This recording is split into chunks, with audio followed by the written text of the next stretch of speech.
নমস্কার, দেশি আঙ্গিতে সবাইকে স্বাগত। দেখুন আজকে কত বড় ইলিশ এসছে এই বাড়িতে, আমাদের বাড়িতে।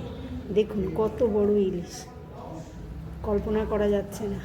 আর ওয়েদারটা একটু ঠান্ডা আছে, ইলিশ মাছ ভাজা আর খিচুড়ির সঙ্গে হবে, খেতে যা মজা, দারুণ। দেখুন মাছটা খুব স্বাদ। দোকানদার বললো ভীষণ বড় মাছ, একদম পদ্মা নদীর মাছ, এত স্বাদ। আপনারা খাবেন, লাইক করবেন, শেয়ার করবেন। দেখে নিন মাছটা। এবার আমি মাছটা কাটছি। দেখুন মাছটা এত সুন্দর না, দারুণ গন্ধ বেরিয়েছে, এত ভালো। মাছটা বাজার থেকে কাটতে চায়, আমি কিন্তু কাটতে দিই না। আমি বলি তুমি গোটা নিয়ে আসতে, আমি কেটে নেব। ইলিশ মাছ কাটতে খুব ভালো লাগে আমার, তাই ইলিশ মাছগুলো কষ্ট করে কাটছি। হ্যাঁ, এই যে বটিটা আমার ছোট হয়ে গেছে, একটা বড় বটি নিতে হবে। দেখুন আঁশগুলো একদম সোনালি, এই দেখুন আঁশগুলো বেরোচ্ছে একদম সোনালি। একটু বড় বটি হলে ভালো হতো, বড় বটিটা নেই, তাই আমার ছোট বটি দিয়েই হচ্ছে এটা কাটা। একদম সোনালি ইলিশ মাছ, একটু দামি মাছ, কি বলবো আপনাদের। এবার আমি মাথাটা কাটছি। এই দেখুন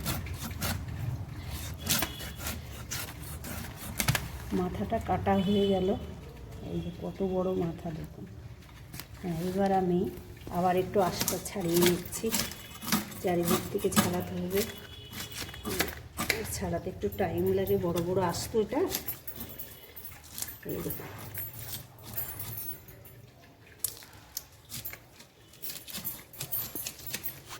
দেখুন আঁশটা কীরকম বড় বড়, দেখে নিন আপনারা।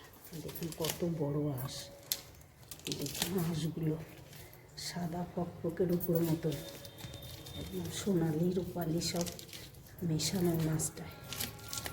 হ্যাঁ, এই দেখুন রূপালি আঁশগুলো এত সাদা।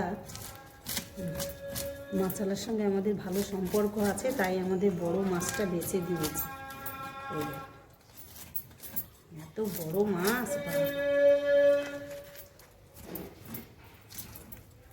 আঁশটা আমার ছাড়ানো হয়ে গেছে।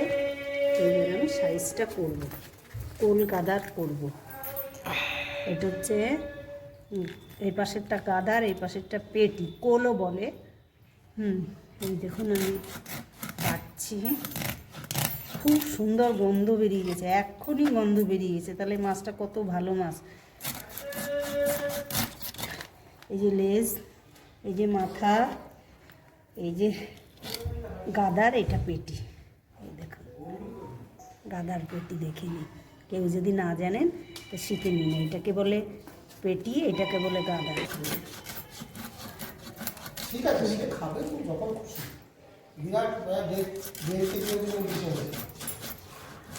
বটিটা তো খুব ভালো না, এই জন্য একটু অসুবিধা হচ্ছে, তাও আমি করছি। এই দেখুন পেটিগুলো, এই গাদারগুলো দেখুন শুধু, দেখুন ডিম আছে নাকি? হ্যাঁ, না দেখছি ভেতরে একটু ডিম আছে নাকি। ডিম না হলে মাছ বেশি স্বাদ হয়। ডিম নেই। ওই দেখুন ডিম নাই, মাছের ইয়েতে তেলটা আমি বের করে নিলাম। হ্যাঁ, ডিম হয়নি, মাছটা খুব স্বাদ হবে, হ্যাঁ দারুণ স্বাদ, সেই স্বাদ হবে একদম। আস্তে আস্তে কাটো। এই যে 1 কেজির নিচে ইলিশগুলো অত ভালো স্বাদ হয় না, দিচ্ছিল না। খেতে চাইছি, ভাগ্যবান হেবি, আমরাই তো খাবো। মাছটা কাটা কমপ্লিট হয়ে গেলো, এখানেই আমি ভিডিওটা শেষ করলাম। দেখুন মাছগুলো কি সুন্দর, দেখুন